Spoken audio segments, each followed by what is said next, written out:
Okay. Well, this is something close to what the anthropologists call the liminal moment. It's either the beginning, as we hope, or it's the end. In any case, it's the moment when, in behalf of sophists, I want to present not conclusions, but a number of synthetic efforts to indicate the path we have traversed, what questions have been raised, what problems seem to us to be important, what are the problematiques that we need to pursue. So please don't construe this as doctrine or as some kind of vulgate, but rather as an effort to frame some of the lines that we felt were the dominant strains of our conversation. First of all, a question of definitions. And obviously we begin with political economy. We've been talking about it. What is it? It's a hybrid construct. It's about politics and it's about the economy. In the 18th century, we see, perhaps for the first time, a real effort to try to integrate them. No politics without economics, no economics without politics. Obviously, a question of ontological priority. We'll return to that. But certainly, we see a strong inclination to argue that political economy is about raison d'etat, after all, at least from the perspective of those who criticize physiocracy. It's about governance. It's about trying to articulate the relationship between state and society. It's about the way in which the Constitution is dependent upon the way in which crucial socioeconomic issues like the grain trade are managed. And of course, we talk about political economy in two ways. We talk about the representations of contemporary actors. How do they construe their political economy? And for us, political economy is a retrospective analytical category, and we need obviously to try and separate these things out. Now, let's be clear about something that's, I think, been for all of us at once a template and perhaps a barrier. Physiocracy. This is not a conference to denigrate physiocracy. It's not a conference whose purpose is to try and purge physiocracy from the pantheon. It begins with the premise that physiocracy has achieved an extraordinary hegemony in the historiography, particularly in the historiography of the Enlightenment. Now, we all agree that we want the economic Enlightenment to weigh heavily in the Enlightenment, and for some of us, it is really the vector of the radicality of the Enlightenment. But since physiocracy occupies this place of domination, much of our discussion has been about those who were alienated from it, those who were disaffected from it, those who found it wanting or who found it troublesome. But let's acknowledge right off its extraordinary élan, the great respiration of liberty that it breathed, this Promethean moment that was so crucial to many people, the prestige that it had, the difficulty to resist physiocracy. How could you be against liberty? How could you be against something as corrosive of all of the repressive aspects of an old regime society based upon the double doxa of monarchy and absolute and divine monarchy on the one side, the church on the other side? So recognize and pay homage to the scientific ambition, scientistic ambition of physiocracy, which was at the same time a political ambition, and there's a constant mutation or movement or oscillation between the two. It's imperial ambition, and by that I don't mean that it wanted to eschew its vocation for peace and its war against slavery, but I'm talking about its desire to conquer. It was a conquering philosophical point of view. It had this missionary zeal to it. It had an agenda, and that agenda had contents. and as well as discontents that it later provoked. Among the contents, of course, were certain issues that were not particular to physiocracy. Let's not for a moment think that physiocracy enjoyed the exclusive appanage of agronomy, for example. Let's remember that physiocracy is not the exclusive purveyor of market theory. That it is not Athena full-born, armed from the head of Zeus. And of course this raises all sorts of questions about genealogy, ancestry, what we might even call pedigree. If we read Mirabeau enough, it's a notion that seems to fit well with his temperament. We have been, I think, indirectly reproached, perhaps collectively by ourselves, with not spending enough time on doctrine. Of course, doctrine is central, especially for physiocracy, especially for Quesnay, and I have no problem according to Quesnay the status of genius, if that's important to certain people. He was obviously a man of great creativity. We can also imagine in physiocracy, however, a number of different elements, including certain subversive elements in the Derridian sense.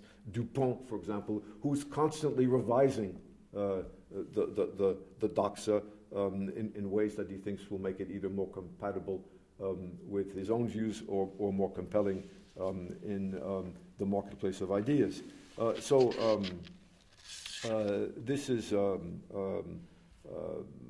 This is something which we need to think a great deal about. Did physiocracy generate a counter doctrine? Is it reasonable to talk about an anti-physiocratic doctrine? The whole question of the whole question of casting the critique of physiocracy in these antagonistic, antipodal terms, in these Manichaean terms, it's troublesome to all of us. It's not very comfortable to be for anti, and yet we can only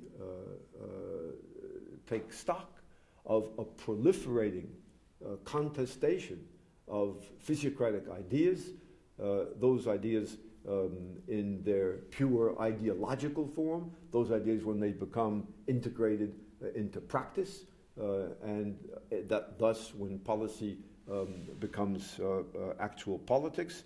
And there we wonder if we can't talk about a larger world that goes beyond a handful of intellectuals, both for the physiocrats and the anti-physiocrats. There were physiocrats in the parliaments who were very influential. Bigot de Sainte Croix is one of many. True believers. There was a liberty lobby, which drew upon members of chambers of commerce, merchants, as well as landowners. There was something like a ramification, something that was quite tentacular. And this was as true of physiocracy as it was of anti-physiocracy.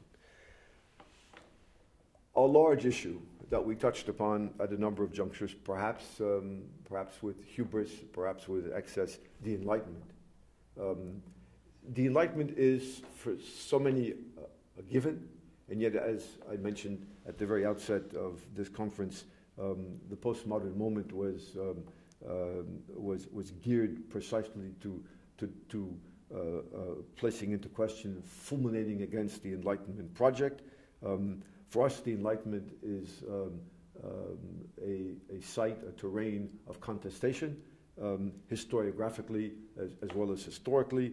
And so part of our undertaking in these days has been to recast Enlightenment. How does it, how should it be construed? What are its boundaries? How do we imagine its stages? Do we divide it, conceptualize it chronologically, thematically? We know it's multiple. We know it has profound cleavages. We know that there's a keeper of the orthodoxy who lives on the border between France and Switzerland because he's afraid of being arrested, a fear that he theatricalizes and dramatizes, and he's called Voltaire. But we know that there's a Catholic Enlightenment. We know that Fréron and the anti-Enlightenment see themselves as being another Enlightenment. So this is a question we need to pay attention to, it seems, to Sophus and to me, and I'm sure Mina would agree. How do we view the Enlightenment? And then how do we insert what we've called the economic Enlightenment in the Enlightenment? Should we be talking in plural terms? Should we be talking enlightenments and economic enlightenments? I mentioned that for some of us, the truly radical Enlightenment is not Spinoza, but it is precisely the entry of economic issues into the Enlightenment. And of course, these economic years, which begin roughly in the 1750s and last for several decades, they aren't just years of physiocratic doctrine or of anti-physiocratic contestation. They're years of agronomy, of economic manuring, of economic milling, of economic homemaking, of economic bread. And here we reach many more readers. We reach many more actors. This is a more deeply and broadly centered dimension to the economic Enlightenment than when we confine ourselves to great books. So this is another dimension that we talked about. And now we've arrived at what we've called, with a certain malaise, a certain uneasiness, anti-physiocracy. The problem of the anti I evoked. We need to ask ourselves about this way of baptizing a movement.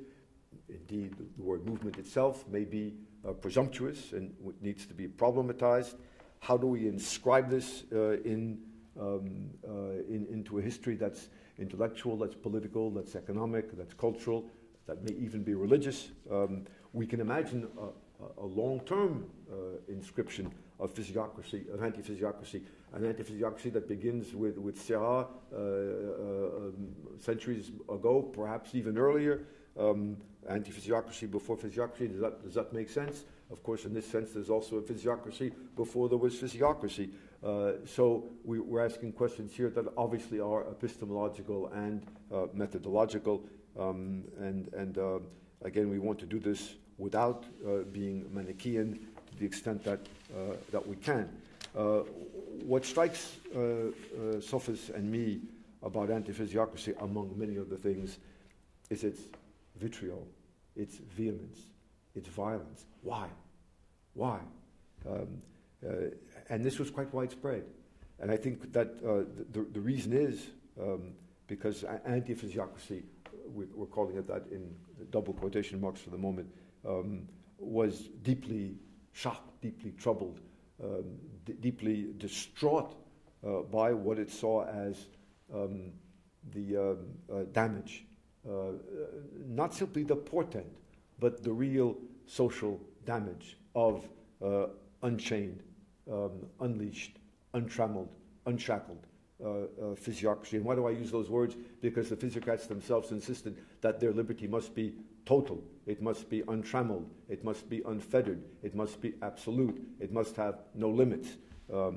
And we want to puzzle, we have tried to puzzle, and we think we need collectively to reflect on the conditions of production of this contestation of physiocracy, which is an homage to physiocracy. I mean, because physiocracy becomes crystallized quite quickly as the current. It doesn't efface, but in some sense it eclipses, at least for a while, the Gournay circle.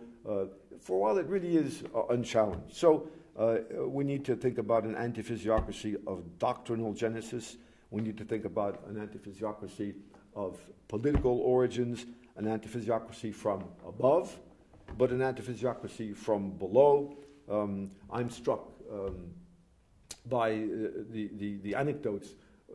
Anecdotes are for historians dangerous forms of self-indulgence, but as one wag put it, when you have a bunch of anecdotes, that constitutes data. Mirabeau, proudly, narcissistically, I don't know, claimed that if you mention his name in the marketplace of Rouen in 1768, you risk being stoned to death. Le Tron, who wrote so much about the grain trade, was himself a grain speculator, profiting from the liberalization laws that allowed people to engage in antisocial behavior under the new aegis of a capitalist ethic drawn from the natural order. And he himself was also threatened with death in the marketplace of Orléans. This is not programmed from above. Obviously, this is a different kind of anti-physiocracy that comes from below. Is this giving a dramatic purchase it doesn't deserve? I don't know, but I think it's worthwhile raising the question, and it's certainly a line of research that's worthwhile developing. Anti-physiocracy, institutionally speaking. We've talked about the parliaments that were pro-physiocratic. This is part of what's historiographical, so important inside France. And let me say parenthetically, we'll come back to this, one of our problems is the gallocentric nature of the conversation and the way in which this stifles us, the way in which this takes us hostage. We know we can't flee it, and yet we need to do something somehow to limit the extent to which it constantly governs the way in which we do our thinking. But let us, for the moment, suspend our incredulity and think about the French case. Traditionally, the Enlightenment is what? It's the good guys against the bad guys. And on the side of the good guys, reforming king, the physiocrats put themselves behind the king. They're the good guys. They represent the forces of movement, the forces of modernization. Who are the bad guys? All the corporations, all the guilds, the church, and of course all the parliaments who are engaged in egotistical obstructionism.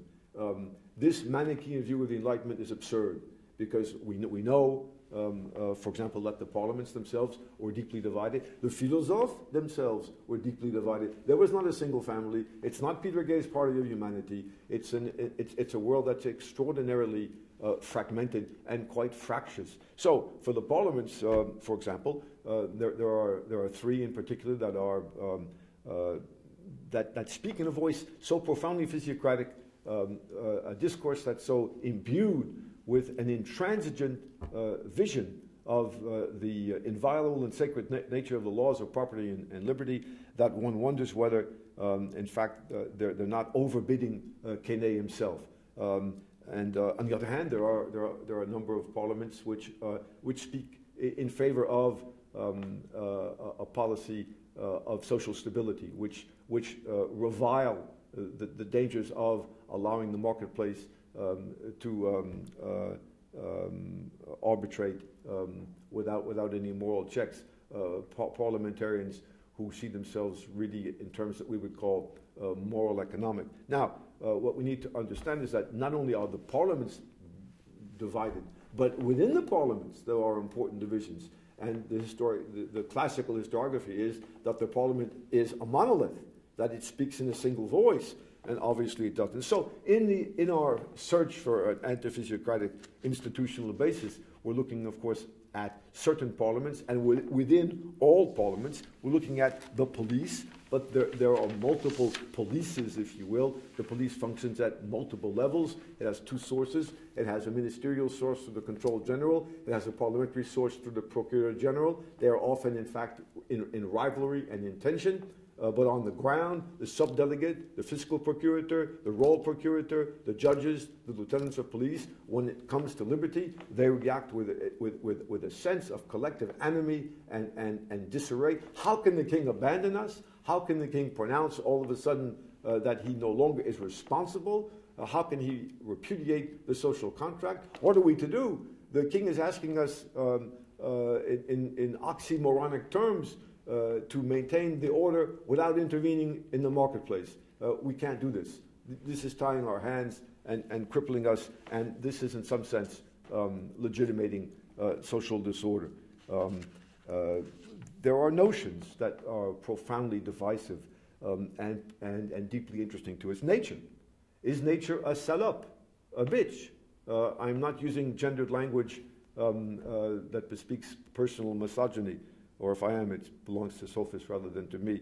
I'm rather speaking in the language of the contemporaries themselves. This is how they figured nature on the anti-physiocratic side as an antagonist, as a danger. And of course, on the physiocratic side, and this is what makes it so interesting, nature is hospitable. I don't know that nature is particularly gendered. That would be an interesting question to pursue from physiocracy, but it certainly is the source of law, and it's anterior to all forms of social or political organization. Rights.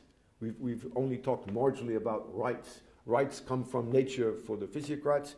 How do anti-physiocrats, again, construe rights? And are there rights which, in fact, are not grounded ontologically in nature, but have other sources? This is obviously a crucial matter, and it can take you up back to Pufendorf. It can take you down to the utilitarians. You can extend it even further. Certainly, Catholic thinkers would want to talk about Aquinas or Augustinian doctrine and so on. How many times have we talked about feudalism? And it looms as a kind of dark space. One imagines how this would play out in a Hollywood movie as a rising landscape of menace on the horizon. What is this feudalism? How do we define it? Is it merely a trope? Is it a memory? Is it a polemical wedge? Is it a historical / anthropological reality? And if so, we need to define it, because almost everyone uses it in some way, in a self-serving fashion. Then there's the question that we could call epistemological, but from the point of view of the actors themselves, access to knowledge, évidence. What is évidence? Are we satisfied that it has been defined? Are the physiocrats themselves content with évidence? There's some indication that there is an evolution among the physiocrats because they've been burlesqued, because they've been parodied, satirized for arguing about évidence in ways that seem tautological. It's évident because it's évident. What is the relation between évidence and facts? What are facts? Are these people, in some sense, proto-postmoderns who believe that there are no facts? What is the place of empirical observation? We know that Turgot, when he comes to power, shuts down a number of the investigations that have been set up by Thierry, his predecessor as economics minister, in part because manifestly he doesn't want to be constrained by the facts. He has an agenda which he believes is transcendent and is anchored in truths that are self-evident. And we find such self-evident truths even in the Jeffersonian discourse. So when we ask the question about facts, we come to the issue of reality, and maybe reality needs 3 or 4 sets of screen quotes around it, but there is a there for most of us. We're not in a non-referential postmodern autism. We know that actors themselves think that they are living in a world, and what do they know about this world? How much command do they have about this world? They write about agriculture. They write about agronomy. They write about the grain trade. They write about marketplaces. They write about insuring vessels. They write about the nolis on transport. But what do they really know about how all of this works? And does it matter from their point of view whether they do or whether they don't? Or is the theory so powerful that it is corrosive of the impediments that reality might bring into play? These are questions that we think are worthwhile asking, and we don't mean them in a tendentious sense. We mean them rather in a heuristic sense, because it will help us to understand how the various players construct their systems. Next point. What are their visions of society? How is society perceived? Is society an abstraction, the way, for example, the marketplace is? or is society a place in which people live? People. The people problem. We talk about people. Anti-physiocrats talk about people with a certain degree of let's call it a blend of serenity and anxiety. Serenity because they know the people are players, the people are actors. Anxiety because they know that the people are potentially explosive, and that their sensualistic contact with reality makes them extremely responsive to what's happening around them. The physiocrats also had a certain anxiety about the people, and they dealt with that anxiety rather differently. They never faced up to the transitional issue. What will happen to the people as we move from a world of low prices, in which the official policy was to keep prices as low as possible, call it Colbertiste if you will. Philippe Minard, were he here, would obviously want to lapidate me for using that word so loosely. But we move from a world in which the king says, one day, I am your father, I am your protector, let's keep prices low. Not so much to promote agriculture, that's in a way incidental, but to prevent society from exploding. And then the next day, the king, in an autocritique, that's magnificent. And these preambles to the laws are, from my point of view, I haven't talked about this with Sophist much, but they constitute texts on the same level with what we read in the Ephemeride, nothing less. And the preambles to the laws of 63 and 64 are extraordinary autocritiques in which Louis XV is made to say, my predecessors were fools. They made terrible mistakes. They didn't understand that positive law must be in correspondence with natural law, otherwise it is deviation, otherwise it is error.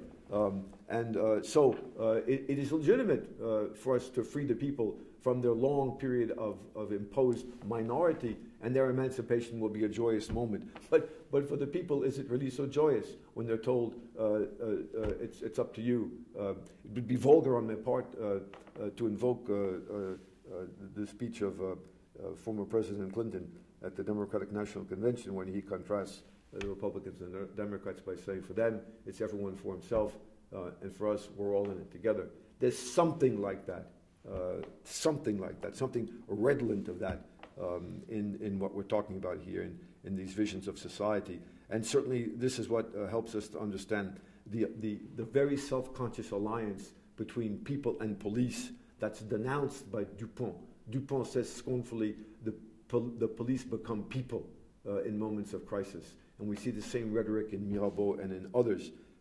But for Galliani, for Languet, for Necker, logically, the police and the people do take the same posture. And we know, of course, that oftentimes police will lead the very riots, sometimes quite disciplined riots, by the way, in which we call taxation populaire or price-fixing riots, because they both share the same point of view that the state has responsibilities that are, in some sense, consubstantial to the very notion of governance.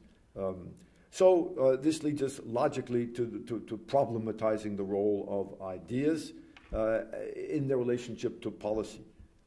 How is policy appropriated? How are ideas appropriated by policy? How does policy truncate? Does policy betray ideas? Does policy traduce ideas, or does policy translate ideas without treachery? And we can see in this regard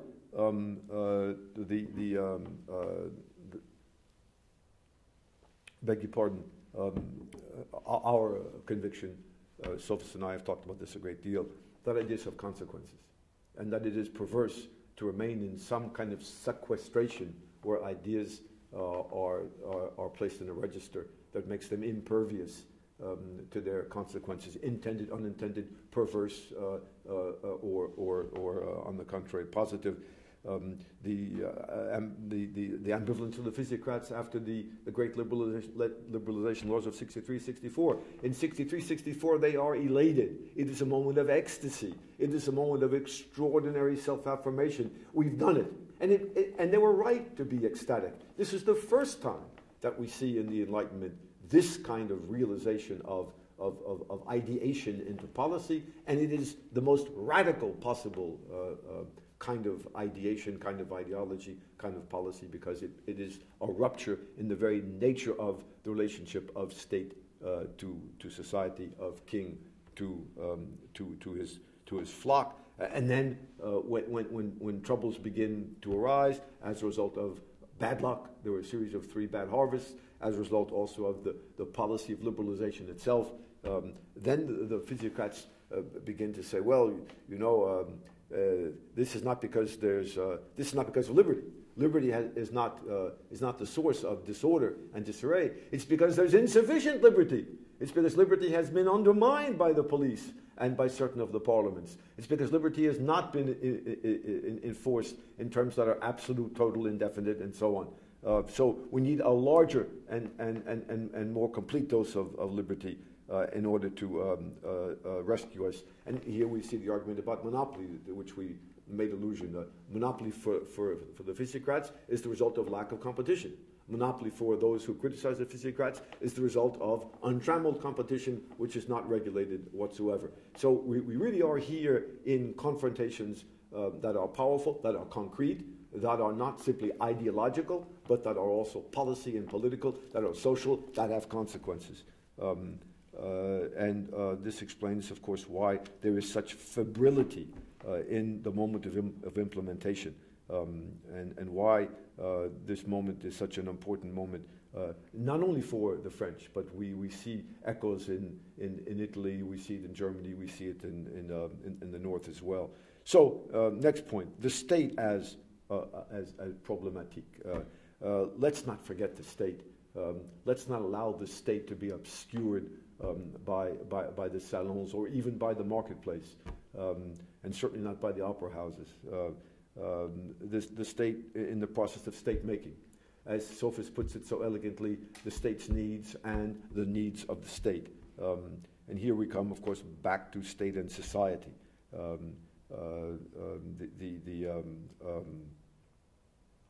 The notion of state and society leads us to the question of the social order.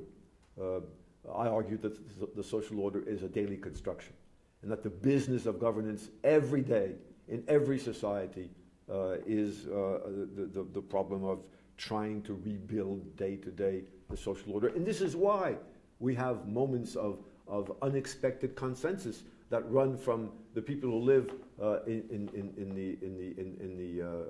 the attics, who are the poorest people, and the people who live on the ground floor, or the richest people. You can see this in the size of the windows as you walk through the streets of Paris. It may be true elsewhere in Europe. Why is there this astonishing kind of solidarity? Because disorder is no good for anybody. And the whole question of the imperatives of the social order is important to us. This brings us to the claims of the state on society. What are the legitimate claims that one can make on the state? This is called politics, if you will. And what can we expect the state to do? If I am a consumer, do I have the right to expect that the state will provide for me the opportunity by providing with me bread that is available to me at a reasonable price, of reasonable quality, in reasonable quantity? Or is this a utopian notion that is contrary to the laws of nature, and it's everyone for himself? You know, I remember the argument over the abolition of the guilds, about which I've written. The guild of makers of eyeglasses, opticians, we would say today, writes a passionate plea against the dangers here, looking at it in health terms. And if you disestablish the guild, who will prevent us from seeing people unequipped, untrained, offering people dangerous products? And the answer, of course, is the first people to go blind will be a lesson to all the rest, and they'll know by extrapolation that they shouldn't frequent those people who are, well, you know, the claims of society upon the state. Obviously, we can go on and talk about what that means at great length, but again, our notion here again is to problematize the state amid states. And here we leave France, and we take a breath of fresh air. State competition, state jealousy, the search for peace. These have been major themes for us. They're not simple. They're not linear. Sometimes they're quite amorphous. We need to pursue them. The globality of this. This is the new historiography. This is the new generation. This is not simply a response to globalization, but it certainly takes, if you will, a certain resonance from it and with it. It is Europe abroad. It's the state's quest for resources. It's the state administration of states abroad that are called colonies. It's the justifications for colonial domination. It's questions as dramatic, as central, as important as the question of slavery, about which we have talked a great deal, a moral question, but also an economic and a political question that we need to deal with. And this leads us logically to the question of morality, of moral issues. Physiocracy seems to tell us that morality is determined by nature. That is to say, it's a physical issue. You read L'Ordre Naturel, Le Mercier, among other texts, and you're reminded that moral questions are resolved by physical truths. Obviously, for those who challenge the physiocrats, this is not a satisfactory answer, and there's no automaticity in this kind of mechanism. So, what are the moral issues? How do we problematize them? The moral economy. What is its relevance to us? The moral economy is a vehicle for a certain kind of anti-physiocracy, though we can't reduce anti-physiocracy in all of its avatars to moral economy. We read in certain texts that the moral economy should be what we call retrospectively the moral economy, what was called the right to existence, so it was called the claims of the people that these are to be rejected because they are born of ignorance, they are superstitions, they are Gothic vestiges, they're relics of the past. Again, this is an enormous problem for us. The prejudices of the people. Is that a sufficient way for the actors to talk about the people?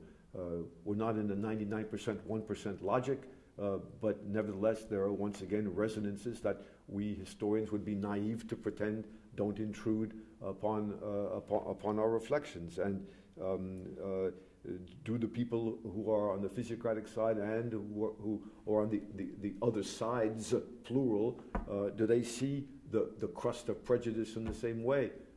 And do they view prejudice in strictly pejorative terms and ignorance as being something that will be overcome as a result of a gradual education? And what is that education, and how is that education to be administered, and what will that result in? And isn't there a risk that that very education can result not in an embrace of liberal principles, but perhaps in a critique of those principles? We see it in the writings of people like Rétif de la Bretonne and Louis-Sébastien Mercier, who tell us that when we go into the workshops these days, we find workers who can read, and the workers who can read don't take off their hats when we come into the atelier. For us to reflect upon that, morality, obviously, and slavery, morality and peace, these are other levers, other moral domains that we have talked about and about which we will undoubtedly talk yet again. Religion. We saw how fruitful it can be to look at the way in which religion shapes the thinking, particularly of physiocrats, but why not of those who are hostile to physiocrats as well? There is a kind of problem with sacrality. There's a problem with divinity. When you call property sacred, are you appealing specifically to some kind of religious symbology, to some kind of a religious notion? When you attack the idea that property is inviolate, are you then desacralizing? Are you engaged in some act of vandalism. How does religion play into all this? What is religion, if you will? That's always the primal question for us in terms of definitions. Sociology. We've had some excellent sociological analysis, and we know that sociology is a very important tool for us to use in history. And we know that some of our best historians, I think of Chuck Tilley, I think of Emanuel Wallerstein, among many others, are sociologists and historians at once. Here we're talking about networks, we're talking about sites, we're talking about patronage systems, we're talking about clientelism, we're talking in the German case, and we've had some very brilliant insights offered to us about universities and how they function. We'd like to know more about the links between universities and polities, universities and politics, universities and policy. The university is one way to address the problem of emoluments and patronage. We don't want to reduce the role of itinerant abbots seeking funds in Poland to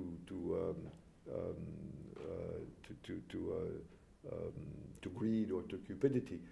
Obviously, they're driven by deep beliefs, but there's work that needs to be done on the way in which this world functions. Dupont, when he's impecunious, Galliani, when he's expelled and wonders how he'll live, and tries to do everything he can to make sure his letters are paid for, not by him when they arrive, but by those who send him those letters. I think these are not marginal questions, because writers have to eat, even as workers have to eat. And this invites an even thicker, denser prosopography than we've been able to produce so far, both for physiocrats and for what we've conventionally agreed to call provisionally anti-physiocrats. We've talked about ontologies, and I revert to this again because we need to be specific about this. The priorities, the ontological priorities. In recent debates, I go back 10, 20, 15 years, I don't know, 25 years, we've challenged the ontological priority of economics, which is a heritage of Marxism, and we've argued for different kinds of ontological priorities in the 18th century, in this world of economic enlightenment. We have competing ontological claims: religion, politics, economics, a kind of ontology I would call symbolical, an ontology that I would call social in the case of Galliani, for example. We need to think about that. Then there's the exotic world, the world of anthropology, the bittersweet fruit of travel, as it was sometimes called, the world of comparison, which some of you do with such elegance, and which stirs our admiration. Sophist does it so well. Some of you in the younger generation in particular bring me back to my younger days when I wanted to do comparison and was frustrated by the sense I had that it was too hard to do. But we need to do it. And we see beginnings of it here when we look at the China issue, the Inca issue, the Americas more generally. We need to look elsewhere. There's something exotic too, for me, son of immigrants to America from Poland, about the Polish case. I mean, the case of the Schlachter can be, for me, Tahiti, in some sense, from my perspective, in the left bank of Paris. Northern Europe is exotic. If you'll excuse me, Sophis, for talking about it in those terms. But here we're talking about questions of diffusion, to which we'll turn again in a moment. There's the social, moral, material, political nexus that is so beautifully epitomized by the question of luxury, which has been treated here with great acuity. Luxury as a litmus of so many things. Luxury at the confluence of doctrine and policy. Luxury as a matter where theory and reality clash. Are there other such litmuses like luxury, which has at once this capacity of being both material and symbolic? That's for me how to understand economics. That's what spares economics, from my point of view, from being purely reductionist. It must be coded constantly as being at once material and symbolical. And in our discussion of luxury, we saw how well that could be done. Manufacturing. Are we in an either-or logic? We talked about the alternative between an agrarian or agricultural society and a commercial society. Does the commercial society mean a manufacturing society? Not for Galliani. Manufacturing is something beyond even a commercial society. Are we here entering unknowingly, unself-consciously into a teleology, because manufacturing figures modernization, and we want to be on the right side of this issue, even if we're on the wrong side morally of the Enlightenment issue, being with the forces of darkness rather than with the forces of light. This whole question of modernization is a major issue, even if we don't like the term, and we know it's been it's in its post-Rostovian years, in its post-Vietnam years, it's lost some of its luster, to be sure, and much of its conceptual traction. But the argument that agriculture or an agrarian world is a world of regression is an argument that we need to confront, even as we need to confront the other argument that the agrarian card is what will open up the world to the marketplace, to individualism, to a world free of the Burkean impediments to the workings of self-interest that redound to the general advantage through the operation of the underlying harmony. And here we're face to face. Where is Philippe Minard with the legacy and the complexity of Colbertisme and everything that Colbert is supposed to mean? Colbert, today the Comité Colbert in France is the committee of big entrepreneurs and industrialists who want to promote the sale of luxury abroad. It's LVMH, it's Hermès, and all of that is not ironic, Philippe, that's what Colbert is today. But for intellectuals, that's not quite what it is, and we need to know something better about that. Rationality and reason. We've talked a great deal about this. We take reason for granted. We presume that we all know what we're talking about when we say rationality, but we've been reminded by several intervenants, how do you say that in English? We've been reminded about the passions and the purchase of the passions. That requires us to rethink what rationality means. There are multiple rationalities, and there's not one universal rationality. The passions themselves are complex. Are they implicit in these doctrines? Do they merit treatments on their own? Where do we stand since the time of Cassira, of Jean Hérard, of Mozzi? Does Hirschman have any place in the arguments any longer? He was important in galvanizing so many ideas, but is he now, through a kind of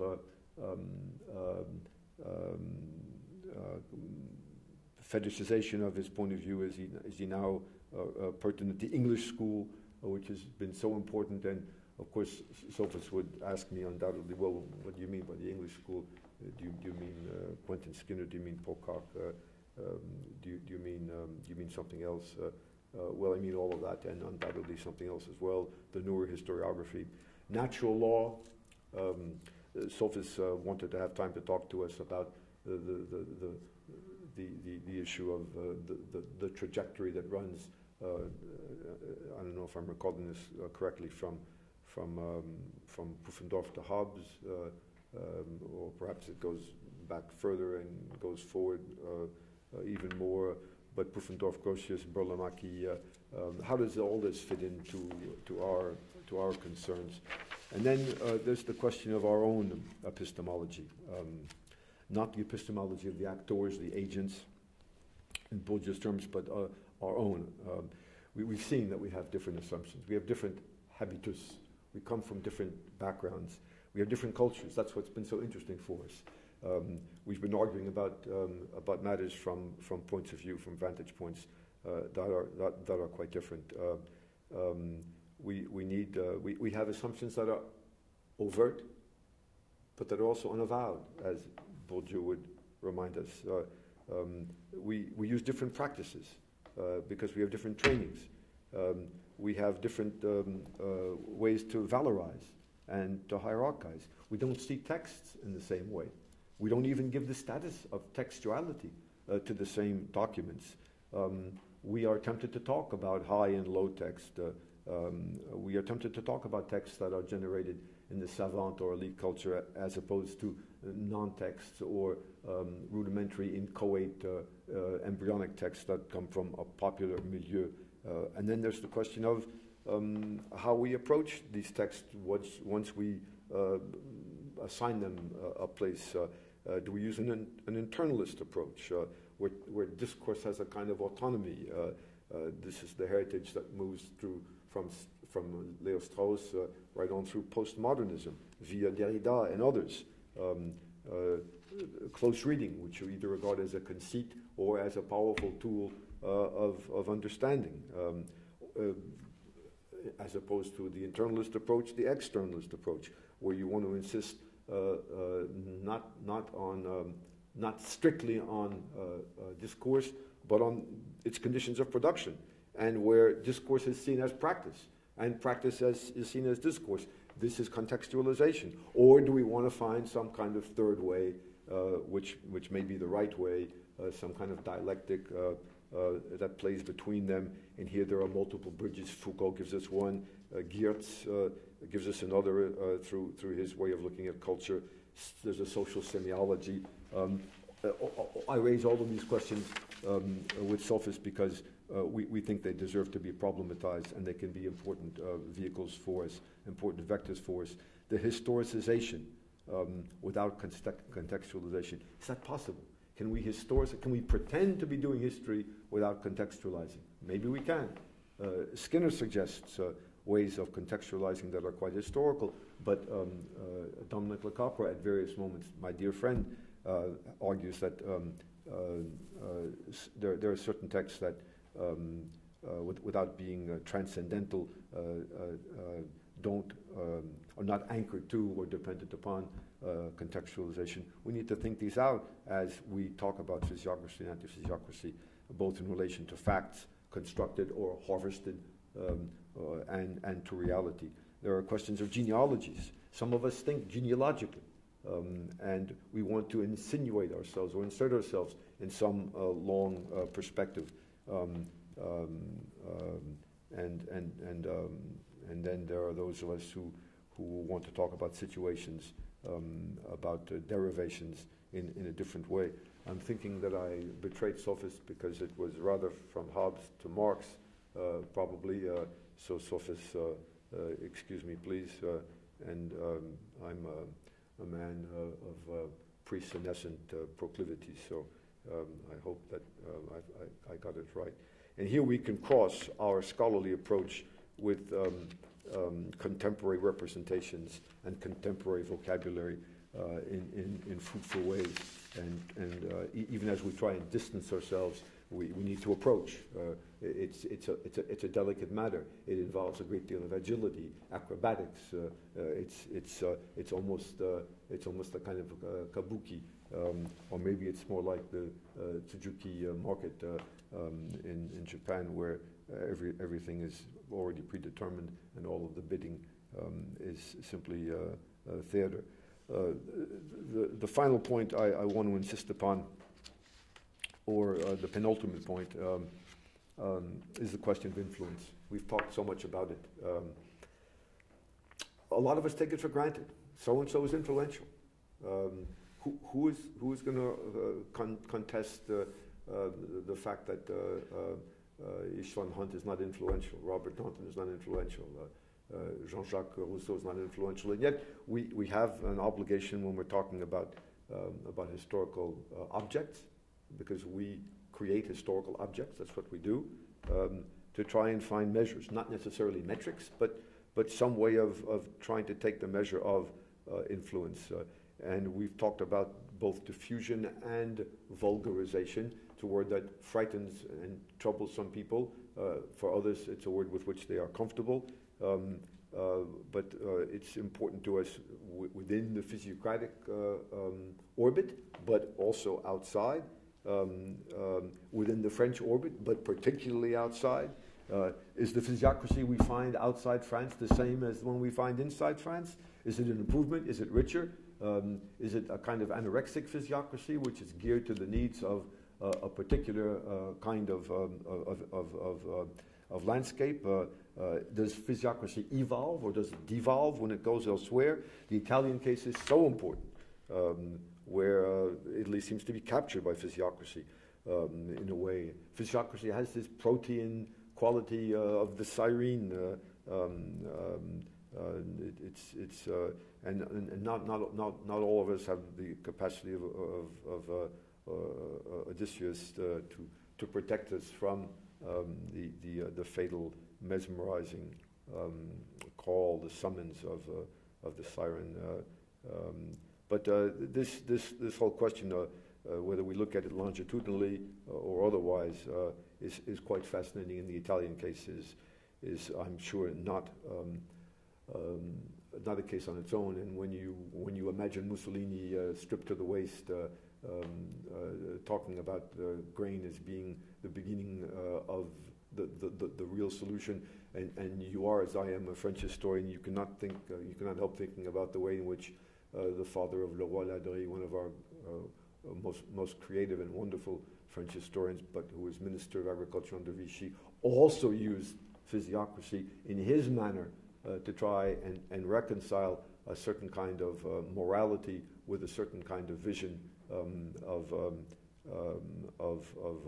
what we would call progress in scare quotes. All this said with an alertness to the danger of forward as well as backward linkages, but also a willingness to take the risk and to seek the rewards of these forward and backward linkages.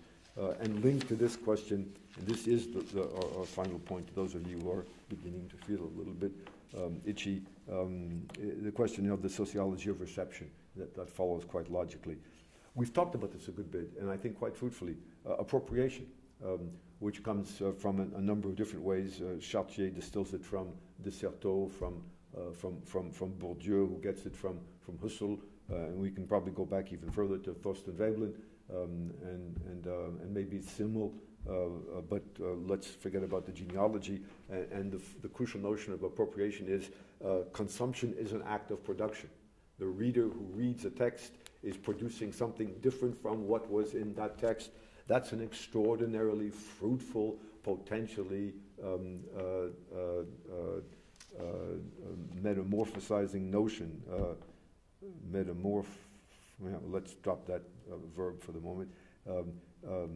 We were invited very usefully to think about cultural competencies as ways in which to make certain distinctions that will help us to escape from elite popular dichotomies, from the extremes of what Passeron and Grignon, call miserabilism and populism.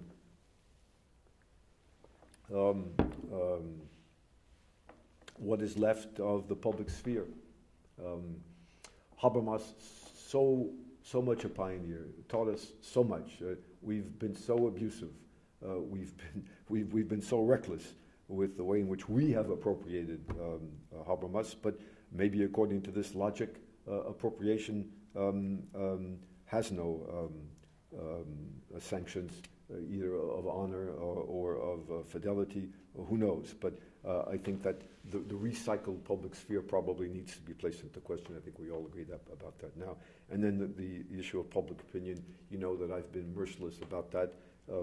Public opinions, rather, we need complexity here, we need nuance. What are the questions implicit when we turn to public opinion because we want to increase, we want to augment, we want to amplify the traction, the support that our heroes, that our players, that our exponents, that our proponents have. And yet there's a glissando which is very dangerous when we move from a world